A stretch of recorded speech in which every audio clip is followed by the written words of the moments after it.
picked up. Problem is once they pick it up, then they can become, the herd can become chronically infected. So. All right, thank you guys. We got a game plan right now. We're gonna move on to 9. Both of these, 9A and 9B, they're workshops. We're gonna get through these as fast as we can. I know there's some cabs here that have some comments on the sheds. And we've gone over the guide licensing multiple times in workshops, so what I'm asking of the cabs, if you have public comment or cab comment on the sheds, we are going to hear this again tomorrow. There will be time to comment on it tomorrow. I'm not gonna, if you want to, you can come and do it, because there's public comment allowed, it says so on the agenda.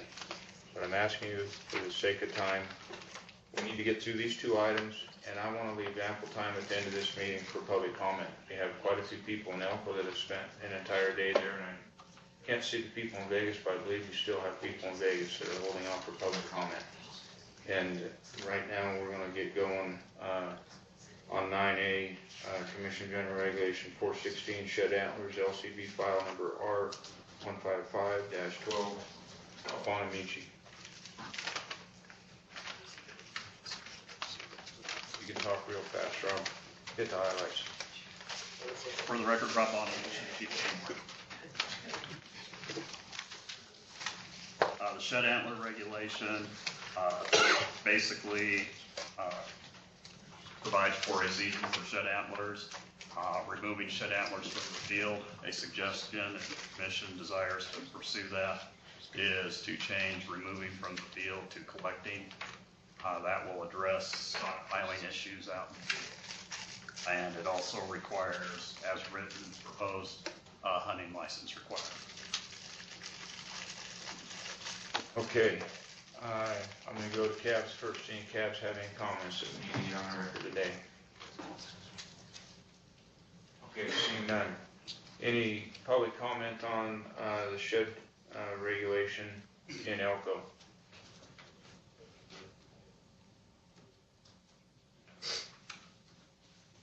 Go ahead, push this.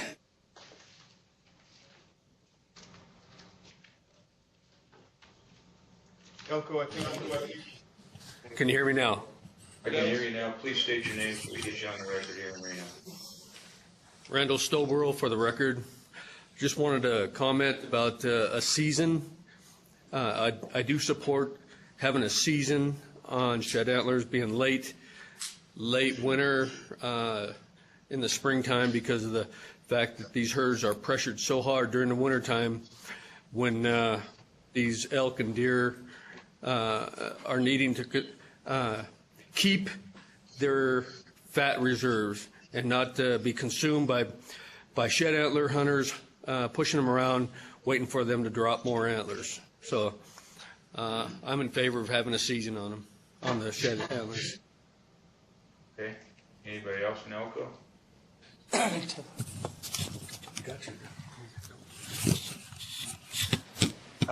My name's Jason James for the record, and I just agree with what Randall had to say, and so do my boys and the rest of my family.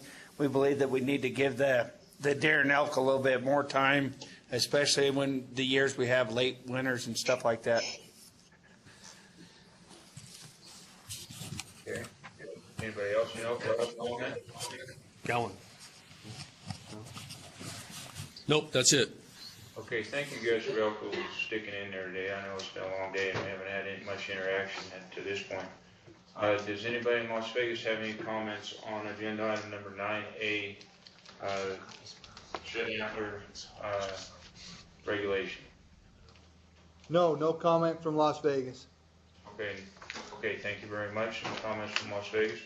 We'll bring it back to the commission. Is there any comments from the commission on the proposed regulation and the change that Rob Bonamici brought up about changing the word remove from the field to collect to stop people from stockpiling in the field? Because remove doesn't mean they can't stockpile if you use remove. Any other questions? All right, we're moving on to agenda item 9B. Commission General Regulation 430, guide license changes. LCD file number R053-13. Charles. For the record, Rob Conley, Chief Game Warden. LCD file number R053-13. It was workshopped in Las Vegas on January 31st. We had comments from the Guides Association. We incorporated those comments. So those comments have been incorporated. Those language changes have been made. They basically address changing due dates for applications and logbooks, etc. So everybody's in agreement on that. To address the habitual violator, changing the time, 3 or more convictions within a 5-year period, changing that to 7 years. And I believe those are the highlights, and Guides Association is here to offer any other comments. Okay, since it's the Guides Association is bringing this forward, do you have anything else you need to add at this point? For the record, Henry Krinka, President for the Nevada Outfitters. Thank you, Mr. Chairman. No, at this time, we don't have anything to add to it. Okay. All right. Any cabs or any public in Reno have any comment on the proposed changes to guide regulation? Seeing none, let's go to Parks and Sheriff on the screen. Do you have anything in Las Vegas on the proposed guide regulation changes? Nothing from Las Vegas. Okay, thank you very much. Elko, do you have any public comment on the regulation changes for the guides? No, we're good. Thank you very much. We'll bring it back to the commission. Any comments, questions, concerns? We did workshop this, as Rob said, in Las Vegas. We beat this one up pretty good, and I think all the cab action reports that I looked at had any section with anything going on or anything. So, anybody else have anything? Seeing none, we'll close agenda item number 9, move on to agenda item number 10, public comment period. Since Clark is up on the screen, let's start in Clark County. Yes, Chairman, we do have Shannon Ireland would like to comment. Okay. Right, sir, I came here today to address everyone on a little bit of controversy as to a trapping, quote-unquote, incident up in Cold Creek, Nevada. I am a licensed trapper that was trapping in that area. I had many problems with my sets being tampered with, animals being taken from my sets, and I did a back-to-back trap set, and I found 2 individuals in the middle of tampering with one of my lines, my traps. The story has been published on air in the media, Channel 13, as one particular story. There's been another story or version of events that was sent to several organizations. And then it's come to my attention that at a county board meeting just a few days ago, a 3rd or 4th version of events has come to light. I don't know how much I could say because there is a criminal investigation, not against myself, but about the parties involved that are saying that they are the victims. In this case, I am the victim. I was scared for my life. It was a blessing that nobody was shot and killed that day, as both parties had weapons. So I just wanted to make this known to you guys and to everybody else that this is a very serious situation. I feel like I've been targeted. I had no idea about the political end of this part of trapping. I learned to teach my sons. I have my son here, my eldest, with me, and a set of twins. And I can't believe that this happened. I'm glad that my children were not there for this event. And it just floors me that it was used and spun and turned and put in a public forum as if they were the victim. The dog was never caught in the trap. The dog was not injured. And here I am today to let you guys know that please don't believe everything you hear. This is an open investigation, and it's a dangerous situation that should be addressed in the future so that something like this does not happen. I was out there for 3 hours in a very dangerous situation by myself. So that's all I have to say at this point. Okay. Is there any other public comment in Las Vegas? No, Mr. Chairman. The one thing I didn't mention is we are gonna hold everybody 3 minutes on public comment. So there is no more in Las Vegas, we're done? Correct. No more comment from Las Vegas. Okay, thank you guys for hanging in there all day today. Let's go to Elko next. Public comment, Elko. We're done. No, Wait, hold on. No, we're not done. You have public comment? Yep. Jason James again for the record. And, you know, with this whole map and everything that's been coming out, and there's actually some areas that they're proposed closing trapping in some areas, and I'm against that. And I'm gonna, you know, I find it hard to with the banning of these areas in the state, you know, because I believe it's going to create a financial burden for a lot of private landowners in the area and urbanites as well. Banning trapping will prevent management of non-protected species, for example, ground squirrels, gophers, badgers, and skunks, all of which are known to carry diseases like plague, rabies, and distemper. If the trappers were unable to continue trapping, the financial burden will fall on the state, who already spends thousands every year on predator control and the management and its management. Adding this additional cost will put a tremendous burden on the state and federal funds. Many trappers volunteer their service to private landowners, who also will be burdened with the cost of hiring a government agency to protect their own private property. The maps that have been produced have areas of the state that are currently being managed by trappers. I believe that these maps are just a start to the banning of trapping in the entire state. The benefits of trapping greatly outweigh any changes of the current laws and regulations. It is very important for the trappers to continually, to ethically trap for the benefit of future generations. Thank you.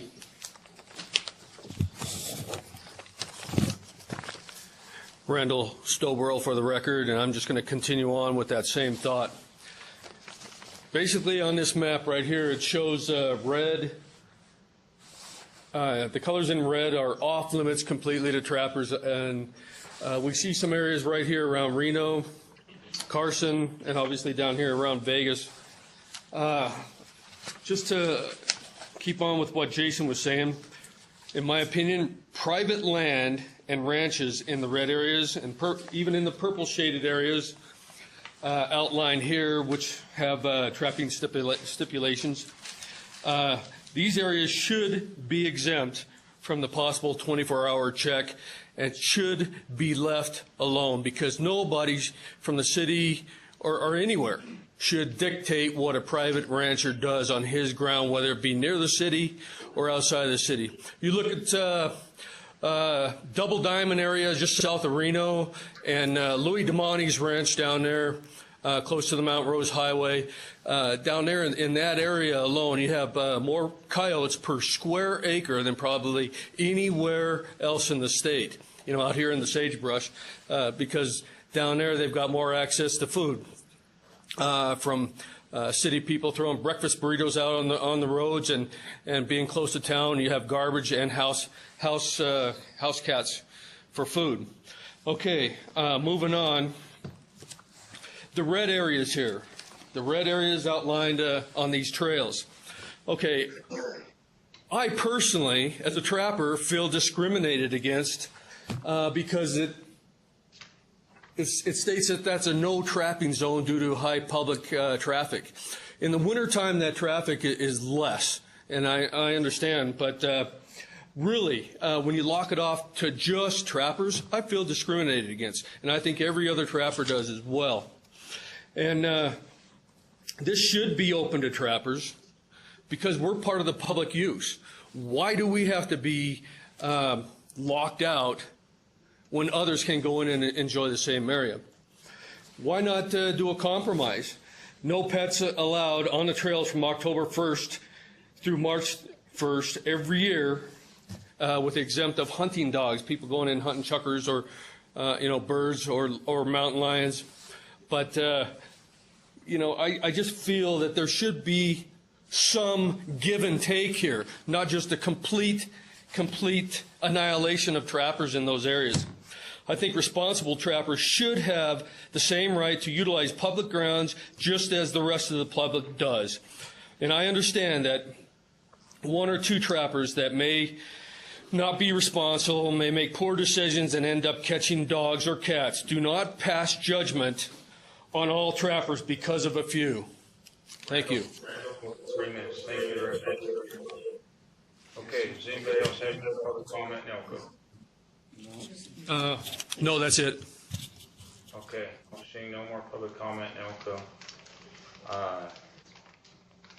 We're going to have a traffic committee meeting in Vegas, and some of the concerns you guys had with private property and stuff, in our discussions and our motions in Reno the day after we met in Elko, private property was exempted from those rules, specifically for those reasons. Any public comment? We're done in Clark and we're done in Elko, so any public comment in Reno? Come on up, Mr. Smith.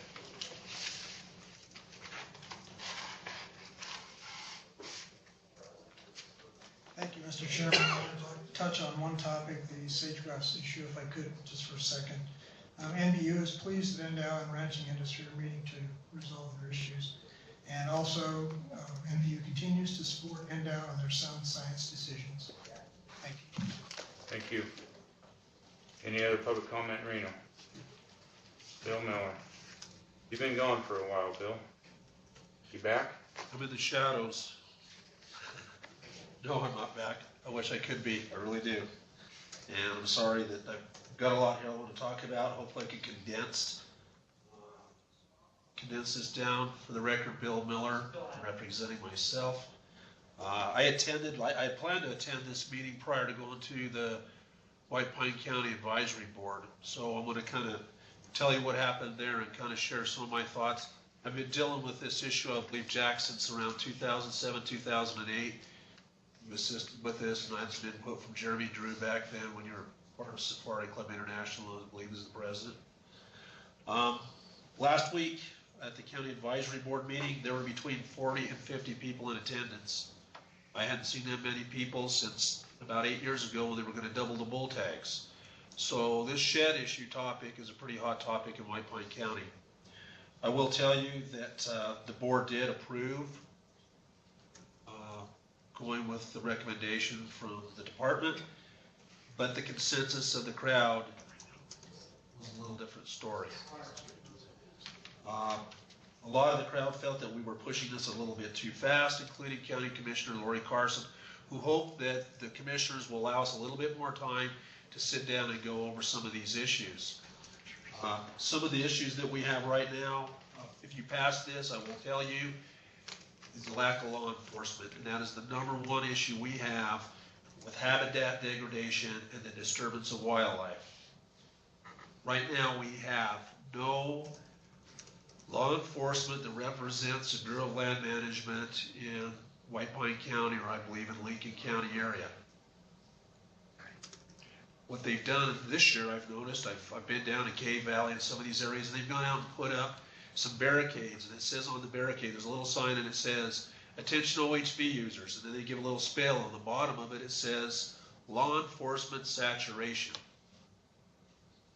Well, after about a week of people noticing where's the law enforcement saturation, they realized that the law enforcement is actually this sign. A few years back, when we started this, and I believe it was in 2008 when we started putting some of this stuff together, and then again back in 2008.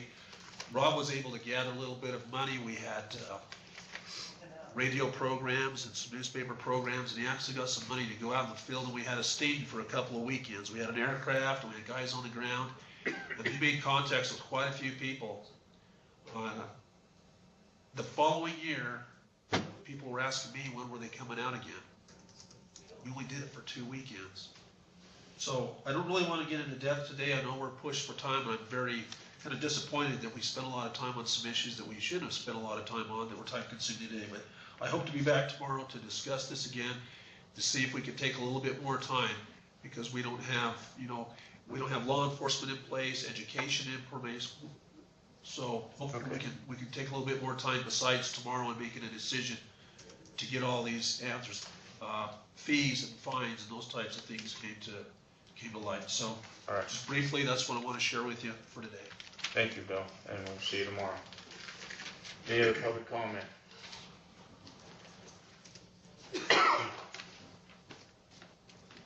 Trevor Walsh for the record. I'll save my trapping comments for the trapping committee meeting, but in the vein of the context today, we had a presentation from cattlemen in regards to ranching, the current situation of NDOW, and the conversation with livestock producers here in Nevada. We just had a presentation, a really good presentation, touching on the tip of the iceberg for Mycoplasma ovipneumonia in Nevada. And I'm pretty certain that's going to be a very large conversation at many commission meetings to come. I think it's imperative that NDOW maintains part of that conversation, being somebody from Nevada wool growers or some type of representative from that segment of the industry, and that they're a player and a part involved as we go forward with this, because I don't think it's going to be going away anytime soon. Thank you. Any other public comment? Seeing none, I'll call. I'm going to look at Elko one more time. Anything else Elko needs to bring in? Okay, thank you guys for your time today. Any other public comment in Park County? Negative, no comment. Okay, thank you very much. We will come back tomorrow morning, 8:30. We have a couple commissioners that have some time commitments. They need to get to an airplane early.